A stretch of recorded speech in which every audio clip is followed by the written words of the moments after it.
What's up, everybody? It's Sam here, and today's rant. And today is a rainy day in Southern California. I just got done working out earlier, had a nice breakfast and post workout meal.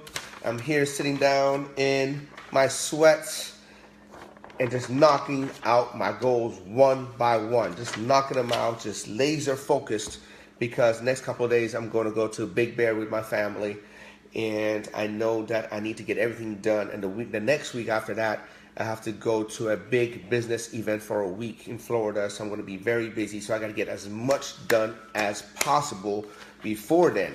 So one thing that I want to talk to you about is actually I have a question to ask you. I have a very simple question to ask you.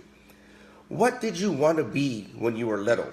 When they asked you, when you grow up, what do you want to be? What was your question? What was your answer to that question? What was the answer to, hey, what do you want to be when you grow up? I know we all, when we were younger, we could try to be anything we want. We dream about anything we want. We had this awesome, crazy imagination that we could be anything we want. And somehow, as you grew up, does the society try to put you in the box? You have to be this. You have to do this thing's way. You can't be this. You can't be that. Well, this takes too much. This takes too long. You won't make any money doing this, or you have to do it this way. And once they put you in that box, then you are kind of lost hope. And when you lose hope in life, you might as well just die, because hope is all you have, and hope comes from your imagination, and hope comes from what you want to be in the future, and what your goals and aspirations. And without hope, you kind of like don't have anything to live by. That's why when people, they retire, it's documented that when you retire, they don't have anything, they don't have a purpose, they don't have any hope. Then they're pretty much after that is not too much longer after that. If they don't find anything else to do, they kind of perish. So we're talking about hope and talking about human aspiration. Like for me, when I was growing up, I had all these crazy ideas, and coming from a Persian background, in our society, in an old school Persian society, they'll tell you, everybody, if you ask any person, they'll tell you, you can only be three things in life.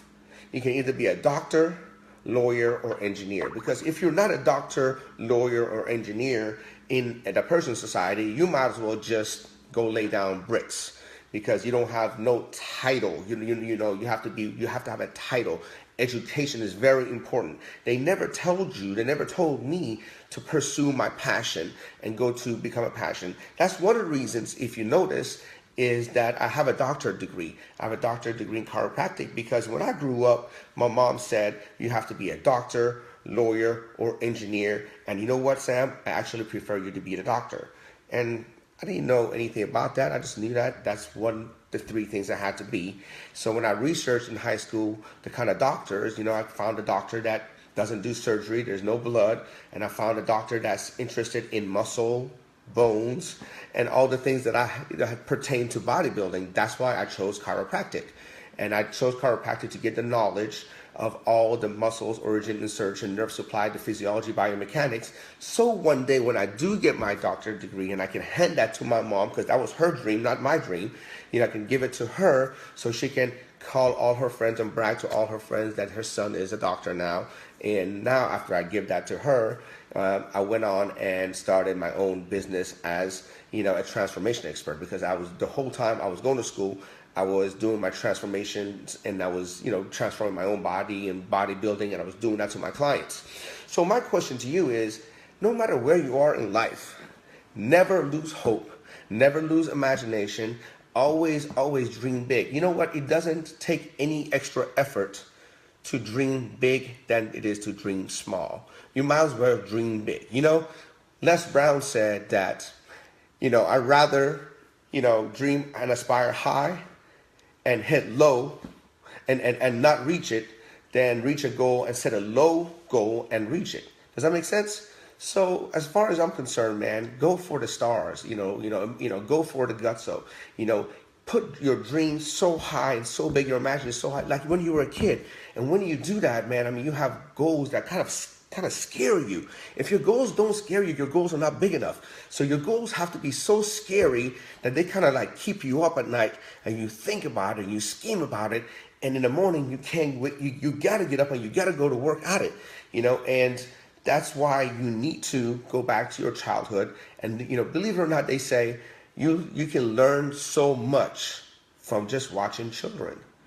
Children obviously learn from our wisdom, all years of experience. But we can also learn so much from our children, watching them, watching their imagination, watching their being limitless. So I wanted to just share that with you. Dream big, go for the gutso. Don't let anyone tell you you have to conform to any certain ways. All right? God bless you. Yeah, I can't wait to see every one of you, do better in life, whether it's physical, emotional, psychological, financial, educationally, anyway, just dream big and go for it. See you soon.